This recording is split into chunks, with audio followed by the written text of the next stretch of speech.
नमस्कार मित्रों, आज की इस वीडियो में एक बार फिर से आप सभी का बहुत बहुत हार्दिक स्वागत है। आज हम हिंसा इतिहास के अंतर्गत आलोचना विधा भाग 2 में प्रमुख आलोचना एवं उनके आलोचकों को अब तक के सबसे आसान ट्रिक की सहायता से याद करने का प्रयास करेंगे। तो जैसा कि स्क्रीन पर आप देख पा रहे हैं, शुक्ल युग विशुद्ध आलोचना। बात करें तो शुक्ल युग में जो आलोचनाएं लिखी गई वो विशुद्ध आलोचना आप उन्हें कह सकते हैं, यानी कि विशेष रूप से शुद्ध आलोचना होती हैं, उसे हम लोग कहते हैं विशुद्ध आलोचना। जिनमें आचार्य रामचंद्र शुक्ल जी की प्रथम सैद्धांतिक आलोचना जो है काव्य में रहस्यवाद शीर्षक से वर्ष 1929 में लिखा गया था, जो कि एक निबंध है। कौन? काव्य में रहस्यवाद कैसे दिमाग में बैठाया जाए। तो देखिए यहाँ पे क्या बातें आ रही हैं। रामचंद्र शुक्ल क्या करते हैं? काव्य में रहस्यवाद करते हैं, काव्य में रहस्य करते हैं। कितने रहस्य? बोले दोनों रहस्य करते हैं, यानी कि कवि और कविता दोनों की रहस्य। कवि और कविता है, इन्होंने एक लिखा भी है ना। तो बस दिमाग में थोड़ा सा बैठा लीजिएगा कि आचार्य रामचंद्र शुक्ल क्या करते हैं। उनकी सैद्धांतिक आलोचना जो होती है काव्य में रहस्य, काव्य में रहस्यवाद किसका? बोले दोनों का, यानी कि 2 और 9 1929 में लिखा। अब दोनों कौन है? एक तो कवि ले लीजिएगा, एक कविता ले लीजिएगा। बस इसको दिमाग में रखेंगे तो शायद आपको याद करने में आसानी हो। क्या कि रामचंद्र शुक्ल क्या करते हैं? बोले कि काव्य में रहस्यवाद करते हैं। कितना? बोले दोनों रहस्यवाद करते हैं, कवि और कविता दोनों का। बस दिमाग में से बैठाएंगे तो आसानी से आपको याद हो जाएगा। और इन सभी ट्रिक का कोई वास्तविकता से संबंध नहीं होता है, ना ही किसी की भावना को ठेस पहुंचाने का मेरा कोई उद्देश्य है, और किसी प्रकार की किसी राजनीतिक गतिविधि से भी इसका कुछ लेना देना नहीं है। किसी तरह से आपको आसानी से याद हो जाए, बस एकमात्र यही उद्देश्य है हमारा। ठीक है ना। आगे बात करें हम तो आचार्य रामचंद्र शुक्ल जी की प्रमुख आलोचनात्मक कुछ कृतियां हैं, जिन्हें पहली कृति है गोस्वामी तुलसीदास 1923 में, जायसी ग्रंथावली 1924 में, भ्रमर गीत सार 1925 में और रसमीमांसा 1949 में। आप यहाँ से देखेंगे कि जो इन्होंने आलोचनात्मक कृतियाँ लिखी कि 23 गोस्वामी तुलसीदास 23 में, जायसी ग्रंथावली 24 में और भ्रमर गीत सार 1925 में लगातार धड़ाधड़ एक के बाद एक आलोचना इन्होंने लिखना शुरू किया 23, 24, 25 में। ठीक है ना। और जो रसमीमांसा है इस पर थोड़ा सा ब्रेक लगता है, गैप होता है, उसके बाद ये लिखते हैं, यानी कि 1949 में लिखते हैं। चलें कैसे दिमाग में इसे बैठाया जाए। तो देखिए मित्रों, रामचंद्र शुक्ल जी की बात करें तो क्या उन्होंने कहा? किससे? रामचंद्र शुक्ल ने कहा तू कहाँ? बोले जा। कहाँ जा? बोले भ्रमर गीत का सार और रस का मीमांसा ला। राम तू जा, है ना। देखे होंगे राम तू जा, तो राम से हो जाएगा रामचंद्र शुक्ल। क्या करें? तू जा से मतलब हो जाएगा गोस्वामी तुलसीदास। जा से होगा जायसी ग्रंथावली। भ्रमर गीत सार मतलब भ्रमर गीत सार इनके द्वारा लिखा गया आलोचना है। और रस मीमांसा ला, तो रस मीमांसा ला, भ्रमर गीत का सार लाओ और रस की मीमांसा लाओ। कौन? बोले राम। तुम जाओ, तू जा, तू से हो गया तुलसी, जा से हो गया जायसी ग्रंथावली, भ्रमर गीत सार और रस मीमांसा लाओ। मान लीजिए कि अगर आपसे इससे संबंधित सन पूछ ले कि इसे सन को कैसे दिमाग में रखा जाए, तो देखिए तुलसी क्या करते हैं? गोस्वामी तुलसीदास के राम ने क्या किया? गोस्वामी तुलसी की आलोचना किया। कितनी आलोचना किया? बोले 2-3 आलोचना इन्होंने किया था, है ना। अब इतनी ही शक्ति है इनमें, एक दिमाग में रख लीजिएगा कि रामचंद्र शुक्ल जी की इतनी शक्ति है कि गोस्वामी तुलसीदास की कितनी? बोले केवल 2-3 आलोचना कर सकते हैं, बस, इससे ज़्यादा नहीं कर सकते हैं। और बात आए जायसी ग्रंथावली पर, तो बोले रामचंद्र शुक्ल जायसी ग्रंथावली पर ज़्यादा आलोचना नहीं बल्कि 2-4 आलोचना कर सकते हैं। 2-4 का मतलब 1924 में, 2-4 24 में, बस इतने कर सकते हैं। और भ्रमर गीत सार की, तो बोले सर भ्रमर गीत सार की 2 से 5 आलोचना कर सकते हैं, बस इतने कर सकते हैं, इससे ज़्यादा आलोचना नहीं कर सकते हैं। रस मीमांसा की, तो बोले सर रस मीमांसा की तो 49 आलोचना कर सकते हैं। कौन? रामचंद्र शुक्ल। तो बस दिमाग में ऐसे रख लीजिएगा कि कैसे इनको दिमाग में बैठाना है। कौन? शुक्ल जाओ, शुक्ल तू जा, तू से तुलसी, जा से हो गया जायसी, भ्रमर गीत का रस मीमांसा ला, भ्रमर गीत सार का रस मीमांसा ला, तो भ्रमर गीत से हो जाएगा भ्रमर गीत सार, रस मीमांसा से हो गया रस मीमांसा। ठीक है ना।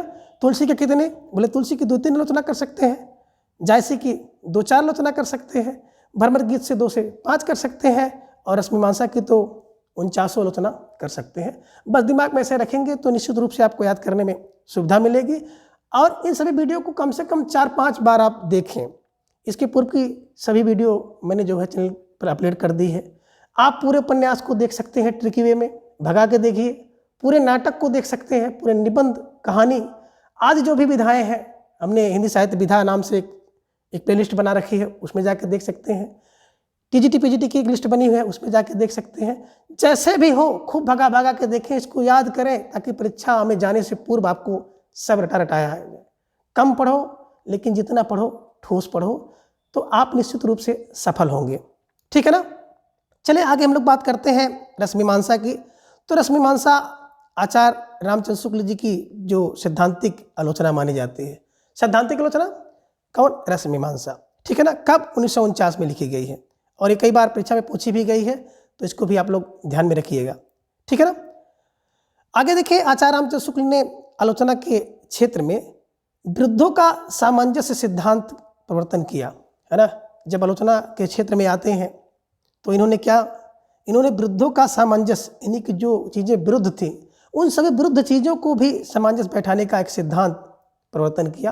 कभी कभी देखे होंगे ना, तमाम चीज़ें ऐसी होती हैं जिसका हम लोग बहुत आलोचना करते हैं, है ना। तो उन सभी चीज़ों का भी इन्होंने क्या किया, जो विरुद्ध चीज़ें थी उसको भी सामंजस्य मिलाने का प्रयास किया है, तो इसे भी दिमाग में रखे रहिएगा।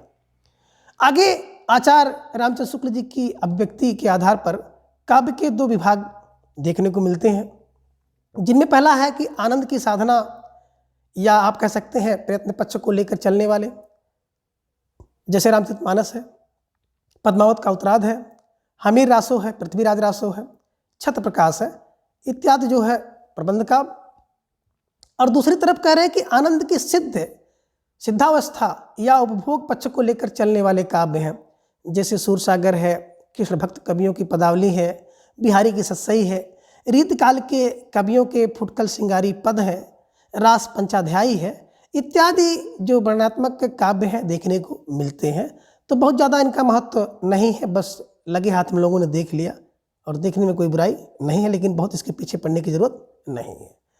आगे हम लोग बात करें, आचार्य शुक्ल ने अंग्रेजी के निम्न रचनाओं का हिंदी में अनुवाद किया है, जिनमें पहली रचना है, मूल रचना है एसेज ऑन इमेजिनेशन।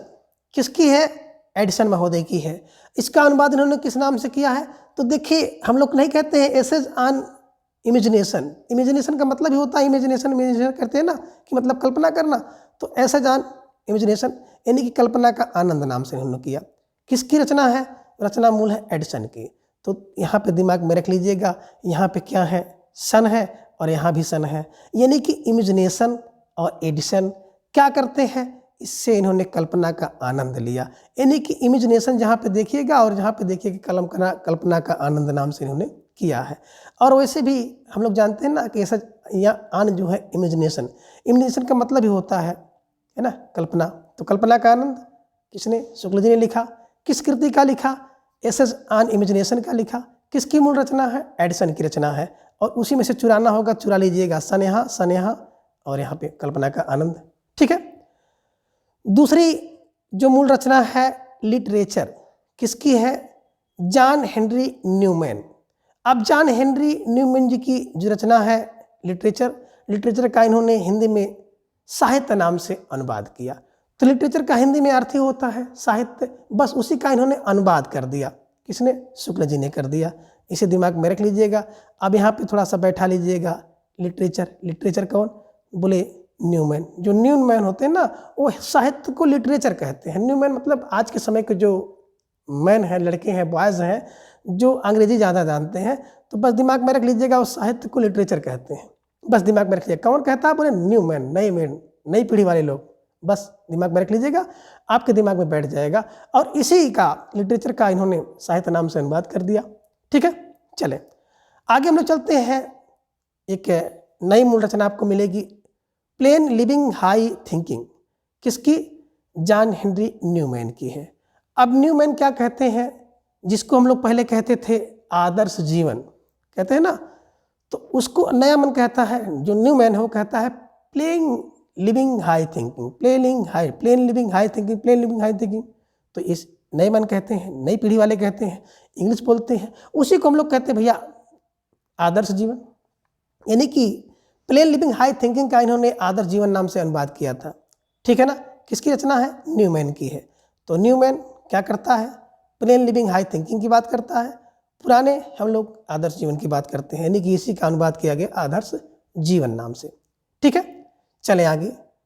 आप देखेंगे कि रिडल ऑफ द यूनिवर्स मूल रचना है, इसके लेखक है हैकल जी, और इन्होंने इसका अनुवाद किया है विश्व प्रपंच। कैसे दिमाग में बैठाया जाए, तो देखिए रिडल रिडल रिडल यूनिवर्स में क्या है, बोले बहुत हलचल है, हलचल है। यूनिवर्स माने ब्रह्मांड, विश्व आप कह सकते हैं। विश्व में क्या इस समय है, बोले विश्व में तो इस समय बहुत हलचल है, हैकल है। और क्या है, जो यूनिवर्स है तो कह रहे हैं कि रिडल ऑफ द यूनिवर्स, यानी कि रियल में जो विश्व है, यूनिवर्स है, उसमें क्या है, बोले विश्व में प्रपंच है ना। बस दिमाग में रख लीजिएगा, इसी को इन्होंने क्या बनाया, विश्व प्रपंच नाम से इसका अनुवाद कर दिया। किसका, रिडल ऑफ द यूनिवर्स, विश्व प्रपंच नाम से इसका अनुवाद किया। किसकी मूल रचना है, बोले हैकल की है। तो हैकल माने विश्व में बहुत हलचल है, यूनिवर्स में क्या है, बोले रिडल में, रियल में क्या है, यूनिवर्स में बहुत हलचल है, और उसका क्या, विश्व प्रपंच नाम से इन्होंने अनुवाद कर दिया। तो ऐसे दिमाग में मोटा माटी रखेंगे तो निश्चित रूप से आपको याद हो जाएगा, क्योंकि आप लोग खुद ही कहते हैं कि जो आलोचना विधा होती है बहुत कठिन है, लेकिन निश्चित रूप से 4-6 बार पढ़ेंगे तो बहुत आसान आपको हो जाएगा।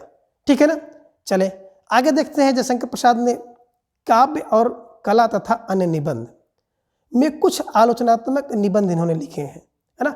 ये क्या है, निबंध है, और निबंध जो है वो आलोचनात्मक निबंध है। तो देखिए प्रसाद, जयशंकर प्रसाद की बात करें तो काव्य, कला और निबंध तीनों को एक साथ रखेंगे, कौन रख सकता है, काव्य, कला और निबंध तीनों को साथ में कौन रख सकता है, बोले कोई नहीं, वो तो जयशंकर प्रसाद है। क्यों, क्योंकि इनके नाम में 3 है, जय है, शंकर है, प्रसाद है। जिसके नाम में 3 है वो तीनों को साथ रख सकता है, तो कौन, बोले जयशंकर प्रसाद। तो जय शंकर प्रसाद, काव्य, कला, निबंध, बस तीनों को एक साथ रख सकते हैं। और इसमें कुछ आलोचनात्मक निबंध इन्होंने लिखा है। बस ऐसे क्लू बना लीजिएगा कि जिनके नाम में 3 है, जय है, शंकर है, प्रसाद है, वही क्या कर सकते हैं, काव्य, कला और निबंध को एक साथ रख सकते हैं। बस ठीक है ना। आगे देखिए, इन्होंने कुछ कहा भी है, जयशंकर प्रसाद जी ने लिखा है कि काव्य आत्मा की संकल्पनात्मक अनुभूति है। और जब आप कवि और उनकी पंक्ति पढ़ रहे थे तो वहाँ पर भी हमने बताया था कि किसकी, बोले काव्य में आत्मा की संकल्पना किसकी करते हैं, हमने बताया था कि जय शंकर की संकल्पना करते हैं, है ना। कहते हैं ये संकल्प करा दो, संकल्प किसका होता है ना, तो वही संकल्प शिव का होता है, जय शंकर का संकल्पना।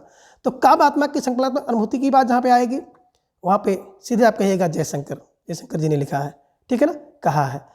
तो आत्मा की मनन शक्ति की वह असाधारण अवस्था जो श्रेय सत्य को उसके मूल, बात कर रहे हैं, मूल चारुत्व में सहसा ग्रहण जो है कर लेती है, काव्य में संकल्पात्मक अनुभूति कही जा सकती है। देखिए जहाँ पे संकल्पनात्मक की बात आ रही है, संकल्प की बात आ रही है, वहाँ पे जयशंकर का आप दिमाग में रखिएगा, आसानी से प्रश्न आपका बन जाएगा। ठीक है ना।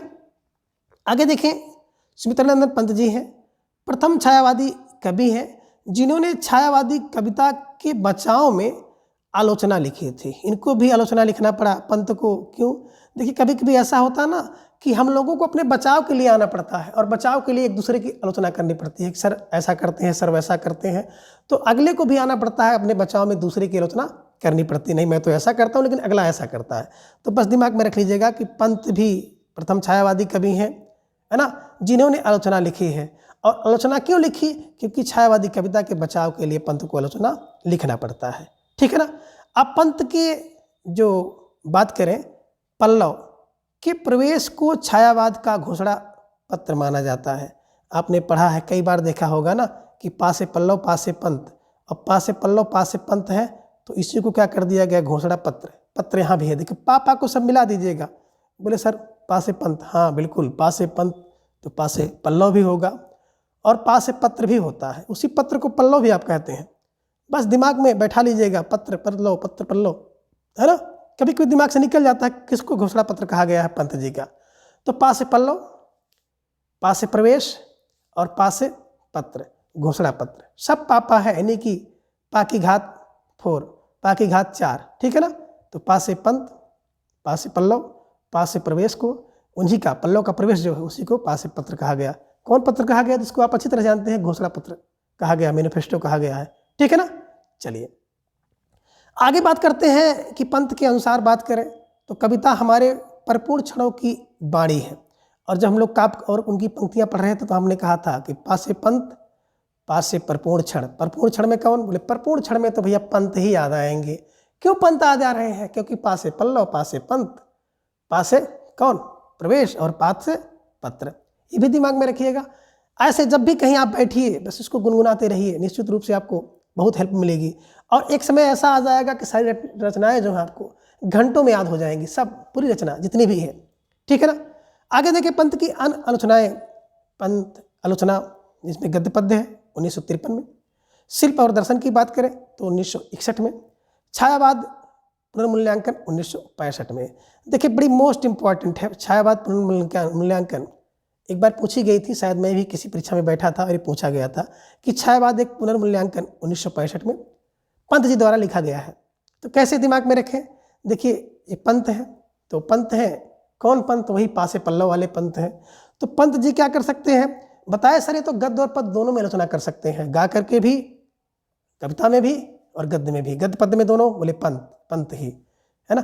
दिमाग में जोड़ लीजिएगा ना। एक विकेट कीपर भी आपके इंडियन टीम में है ऋषभ पंत जी, तो पंत क्या कर सकते हैं? विकेट कीपिंग भी कर सकते हैं, बैटिंग भी कर सकते हैं। तो बस दिमाग में रख लीजिए गद्य पद्य में कौन? बोले पंत है। ठीक है ना। शिल्प और दर्शन कौन? बोले भैया पंत कर सकते हैं। शिल्प और दर्शन तो पंत ही कर सकते हैं। और छायावाद का पुनर्मूल्यांकन पंत कर सकते हैं। क्यों? क्योंकि पंत जी ही पहले छायावादी के कवि हैं जिन्होंने आलोचना किया है।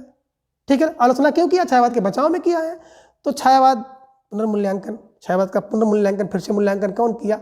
बोले पंत ने किया है। तो दिमाग में बैठा लीजिएगा कि छायावाद का पुनर्मूल्यांकन कौन किया है? बोले सर वो तो पंत ने किया है। तो बस पंत को दिमाग में बैठाइएगा और इस रचना को याद कर लीजिएगा। ठीक है ना। चले सन को देख लेते हैं।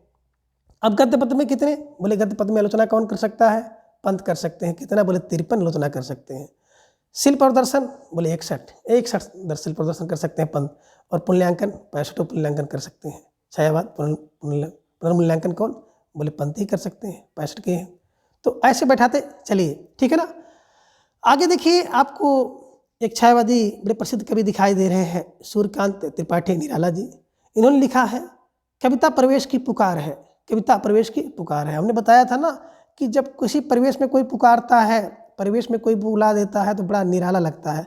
तो कविता के परिवेश में कोई पुकारने लगे, कविता के कोई आपको पुकारे, है ना, कि आ जाओ तुम आ जाओ, है ना, गा के कविता के रूप में कोई आपको बुलाने लगे, परिवेश में चारों तरफ से आवाज़ आने लगे, तो बड़ी निराली होगी। निराली माने निराला जी की ये पंक्ति है। दिमाग में रखिएगा, छोटी सी पंक्ति है, परीक्षा में पूछी जा सकती है। ठीक है ना। जितनी छोटी पंक्तियाँ हैं उसको तो विशेष रूप से आप लोग दिमाग में रखें, क्योंकि मैचिंग में आ जाता है मिलाने के लिए। ठीक है ना। चलें आगे हैं सूर्यकांत त्रिपाठी निराला जी की बात। इन्होंने जो प्रमुख आलोचनात्मक कृतियाँ लिखी हैं, जिनमें रविंद्र कविता कानन, पंत और पल्लव, प्रबंध, पद्य। कैसे दिमाग में बैठाया जाए? तो देखिए सूर्यकांत त्रिपाठी निराला जी को यहाँ पे ले लीजिए और एक क्लू बना लीजिए। क्या क्लू बना? कि सूर्यकांत त्रिपाठी निराला जी क्या करते हैं? रविंद्र को कानन में भेजते हैं। किसमें? कानन में, कविता कानन में भेजते हैं। कविता कानन नामक जंगल में भेजते हैं। क्यों? कहते हैं पंत और पल्लव का प्रबंध करो। तो बस दिमाग में रख लीजिएगा। कौन? बोले निराला जी। किसको? बोले रविंद्र को कविता के कानन में पंत और पल्लव का प्रबंध करने के लिए भेज देते हैं। कौन? बोले निराला जी। किसको? रविंद्र को कविता के कानन में पंत और पल्लव का प्रबंध करने के लिए भेज देते हैं। तो निराला से हो गया निराला जी की आलोचना। कौन हो गई? बोले रविंद्र को कविता के कानन भेजते हैं, तो रविंद्र कविता कानन। ठीक है ना। दिमाग में रखिएगा, आने लायक है प्रश्न ये। क्या? पंत और पल्लव लाने के लिए, पंत और पल्लव का प्रबंध करने के लिए भेजते हैं। तो पंत और पल्लव और प्रबंध से हो गया प्रबंध पद। बस दिमाग में बैठा लीजिएगा, है ना। याद करने में बहुत आपको सहायता मिलेगी। आगे बात करें, निराला ने कवित्व को हिंदी का प्रथम जातीय छंद कहा है ना। तो देखिए कवित्व जो होता है, कवि और कवित्व जानते ही हैं, तो जातीय छंद तो माना ही जाएगा। कवित्व गा करके कोई करेगा, गाएगा, तो कवित्व जातीय छंद है। बस दिमाग में रख लीजिएगा। किसने कहा है? निराला ने कहा। ठीक है। चलें आगे। आगे देखिए आचार्य रामचंद्र शुक्ल के अनुवर्ती माने इनके बाद में कुछ अन्य आलोचक हैं, और जिन आलोचकों की कुछ कृतियां हैं जिन्हें हम लोग ट्रिक की सहायता से याद करने का प्रयास करेंगे, क्योंकि परीक्षा में प्रश्न यहाँ से पूछे जा सकते हैं। तो एक तरफ आप देखेंगे आलोचक और दूसरी तरफ उनकी आलोचना। बात करें पहले आलोचक की तो आपको स्क्रीन पर दिख रहे हैं कृष्ण शंकर शुक्ल जी। इनकी आलोचना है केशव की काव्य कला और दूसरा है कविवर रत्नाकर। कैसे दिमाग में बैठाएंगे तो देखिए, एक कृष्ण शंकर है, कृष्ण और शंकर दोनों नाम में है। तो जब कृष्ण और शंकर है और कृष्ण शंकर दो देवता हैं तो केशव की काव्य कला की आलोचना करेंगे और कविवर रत्नाकर की, है ना। कौन? बोले कृष्ण शंकर। कृष्ण शंकर क्या कर रहे हैं? केशव की काव्य कला और कविवर रत्नाकर की आलोचना कर रहे हैं। कौन? कृष्ण शंकर केशव की काव्य कला और कविवर रत्नाकर की आलोचना। कविवर रत्नाकर का केशव काव्य कला का कौन? बोले कृष्ण शंकर ही कर सकते हैं। किसकी? बोले सर केशव की काव्य कला की, और कविवर रत्नाकर की आलोचना कौन कर सकता है? वो तो कृष्ण शंकर ही कर सकते हैं। बस दिमाग में से बैठाइएगा, ठीक है ना। आगे है विश्वनाथ प्रसाद मिश्र जी। इनकी आलोचनात्मक कृतियां हैं काव्यांग कौमुदी, काव्यांग कौमुदी। दूसरी है बिहारी की वाग्भूति, तीसरा है बिहारी, चौथा है वांग्मय विमर्श, पांचवा है गोसाई तुलसीदास और छठा है हिंदी में नाट्य साहित्य का विकास। अब इन सबको कैसे दिमाग में रखा जाए तो दिमाग में रखिए विश्वनाथ। अब विश्वनाथ क्या करेंगे तो बोले विश्वनाथ वही विश्वनाथ है जो क्या करते हैं? काव्यांग कौमुदी की आलोचना करते हैं, बिहारी की वाग्य विभूति की कल्पना आलोचना करते हैं, और बिहारी की आलोचना करते हैं, वांग्मय विमर्श की आलोचना करते हैं, गोसाई तुलसीदास की आलोचना कर सकते हैं, और हिंदी में नाट्य साहित्य के विकास की आलोचना कौन करते हैं? बोले विश्वनाथ। क्यों? क्योंकि विश्व के नाथ हैं, विश्व के ईश्वर हैं, तो ईश्वर सबका कर सकते हैं। काव्यांग कौमुदी की आलोचना कर सकते हैं, बिहारी की वाग्भूति की आलोचना कर सकते हैं विश्वनाथ, बिहारी की स्वयं आलोचना कर सकते हैं विश्वनाथ, वांग्मय विमर्श की आलोचना कर सकते हैं विश्वनाथ, और गोसाई तुलसीदास की भी आलोचना विश्वनाथ ही कर सकते हैं। और हिंदी में नाट्य साहित्य का विकास है, पूरे विकास की आलोचना अगर कोई कर सकता है तो विश्वनाथ कर सकते हैं, क्योंकि वो विश्व के नाथ हैं। बस ऐसे दिमाग में रखिएगा, आसानी से आपको याद हो जाएगा, ठीक है ना। आगे देखिए, आपको अगले जो आलोचक दिखाई दे रहे हैं रामकृष्ण लाल प्रसाद की नाट्य कला। तो देखिए दिमाग में रख लीजिएगा कि रामकृष्ण शुक्ल क्या करते हैं? वो राम प्रसाद जी की नाट्य कला की ही आलोचना कर देते हैं। तो प्रसाद जी की नाट्य कला की आलोचना कौन? बोले रामकृष्ण लाल। बस दिमाग में रख लीजिएगा। आगे है ब्रजरत्न दास, हिंदी नाट्य साहित्य की आलोचना। पूरे हिंदी नाट्य साहित्य की आलोचना कौन? बोले ब्रजरत्न दास। यानी कि जो वज्र वाले हैं, तो ब्रज के लोग वाले जो हैं, तो ब्रज के दास, रत्न के दास कौन करते हैं? हिंदी नाट्य की जो साहित्य है उसकी आलोचना करते हैं। हिंदी नाट्य साहित्य की आलोचना कौन? ब्रजरत्न दास करते हैं, ठीक है ना। आगे है राम कुमार वर्मा जी, और इन्होंने कबीर का रहस्यवाद। तो बस दिमाग में रख लीजिएगा कि कबीर के रहस्यवाद की आलोचना राम कुमार वर्मा करते हैं, ठीक है ना। कबीर के रहस्यवाद की आलोचना राम कुमार वर्मा जी करते हैं, बस दिमाग में से रख लीजिएगा। आगे है जनार्दन मिश्र और ग्रंथ है विद्यापति। तो जनार्दन क्या करते हैं? जनार्दन ने विद्यापति मिश्र की आलोचना कर दी, विद्यापति की आलोचना कर दी। तो जनार्दन मिश्र ने क्या किया? बोले विद्यापति की आलोचना कर दिया। बस दिमाग में से रख लीजिएगा कि जनार्दन मिश्र ने क्या किया? विद्यापति की आलोचना कर दिया, ठीक है। आगे है कृष्णानंद गुप्त जी, और इनका जो ग्रंथ है प्रसाद जी के दो नाटक। देखिए, एक कृष्णानंद गुप्त है ना। तो कृष्णानंद गुप्त जब कुछ नहीं पाए तो प्रसाद के 2 नाटक पा गए, 2 नाटक, और प्रसाद जी के 2 नाटकों की ही इन्होंने आलोचना कर दिया। किसने? बोले कृष्णानंद ने। कृष्णानंद गुप्त ने क्या किया कि प्रसाद जी के 2 नाटक पर ही आलोचना इन्होंने कर दी। बस दिमाग में रख लीजिएगा, ठीक है। आगे है अखौरी गंगा प्रसाद, पद्माकर की काव्य साधना। कैसे दिमाग में बैठाया जाए? देखिए, अखौरी गंगा प्रसाद क्या करते हैं? मौका पा गए तो उन्होंने क्या किया कि पद्माकर की काव्य साधना की आलोचना कर दिया, ठीक है ना। अखौरी गंगा पद्माकर की काव्य साधना की आलोचना करते हैं, ठीक है ना। आगे भुवनेश्वर नाथ मिश्र जी की, तो मीरा की प्रेम साधना। और भुवनेश्वर को आप लोग जानते हैं ना कि उड़ीसा की राजधानी है भुवनेश्वर। तो बस दिमाग में रख लीजिएगा कि भुवनेश्वर वाले क्या करते हैं? बोले मीरा की प्रेम साधना की आलोचना करते हैं, है ना। उड़ीसा में, बस आप कर लीजिएगा कौन? उड़ीसा की राजधानी भुवनेश्वर है। तो भुवनेश्वर वाले क्या करते हैं? बोले सर भुवनेश्वर वाले मीरा की क्या करते हैं? प्रेम साधना की आलोचना करते हैं। यानी कि भुवनेश्वर नाथ मिश्र ने क्या किया? मीरा की प्रेम साधना की आलोचना किया। आगे आपको मिलेंगे गिरिजादत्त शुक्ल जी, और इनके द्वारा लिखे गया जो आलोचना है महाकवि हरिऔध, और दूसरे हैं गुप्त की काव्य धारा। इन्हीं की क्या देखा आपने? गिरिजादत्त शुक्ल महाकवि हरिऔध और गुप्त जी की काव्य धारा। तो बस दिमाग में रख लीजिएगा गिरिजा ने क्या किया, तो गिरिजादत्त शुक्ल ने क्या किया, महाकवि हरिऔध और गुप्त जी की काव्य धारा की क्या किया, आलोचना किया। किसने, बोले गिरिजादत्त ने। तो गिरिजा ने क्या किया, एक तो महाकवि हरिऔध की और दूसरा गुप्त जी की काव्य धारा की आलोचना किया। ठीक है। आगे रामनाथ सुमन जी की बात करें तो रामनाथ सुमन जी ने प्रसाद जी के काव्य कला की आलोचना करते हैं। प्रसाद जी के काव्य कला की, कौन, बोले रामनाथ सुमन। बस दिमाग में चाहे रख लीजिएगा, सुमन ले लीजिएगा। रामनाथ सुमन क्या करते हैं, प्रसाद जी की काव्य कला का आलोचना करते हैं, प्रसाद जी की काव्य कला की आलोचना करते हैं। कौन करते हैं, बोले सुमन करते हैं। ऐसे दिमाग में बैठाएंगे तो आसानी से आपको याद हो जाएगा। अब आगे देखिए, शुक्ल जी के कुछ महत्वपूर्ण शास्त्रीय आलोचक हैं, उन्हें भी हम लोग ट्रिक की सहायता से याद करेंगे। तो एक तरफ आपको आलोचक और दूसरी तरफ उनकी आलोचनाएं दिखाई दे रहे हैं। सबसे पहले आप देख सकते हैं जगन्नाथ प्रसाद भानु को, और इनकी आलोचना है रस रत्नाकर और अलंकार दर्पण। कैसे दिमाग में रखा जाए, तो देखिए जगन्नाथ प्रसाद भानु क्या करते हैं, एक तो रस रत्नाकर की और दूसरा अलंकार दर्पण की आलोचना करते हैं। तो देखिए जो जगन्नाथ होगा, जो भानु होगा, वो क्या करेगा, रस रत्नाकर की आलोचना कर सकता है और अलंकार दर्पण की आलोचना करता है। कौन, बोले जगन्नाथ प्रसाद भानु। दूसरे आलोचक हैं गुलाब राय, नवरस, दूसरा है सिद्धांत और अध्ययन, तीसरा है काव्य के रूप। कैसे, तो दिमाग में रख लीजिएगा, गुलाब क्या करते हैं, बोले गुलाब नवरस की, रस और अध्ययन, सिद्धांत और अध्ययन की, और काव्य के रूप की आलोचना करते हैं। तो आपने देखा होगा ना, गुलाब का क्या होता है, गुलाब में नवरस होता है, तो गुलाब के नवरस की आलोचना होगी। दूसरा गुलाब का सिद्धांत और अध्ययन होता है, तो गुलाब के सिद्धांत और अध्ययन की आलोचना हो रही है। और काव्य के रूप में गुलाब का जो है आलोचना होती है। बस दिमाग में ऐसे रख लीजिएगा कि नवरस गुलाब का है, सिद्धांत और अध्ययन गुलाब के हैं, और काव्य के रूप गुलाब के हैं, यानी कि गुलाब राय जी द्वारा लिखे गए आलोचना है। ठीक है ना। आगे है रमाशंकर शुक्ल रसाल, तो अलंकार पीयूष और नाट्य दर्पण और आलोचना दर्श। कैसे दिमाग में रखा जाए, तो यहाँ से ले लीजिए रसाल।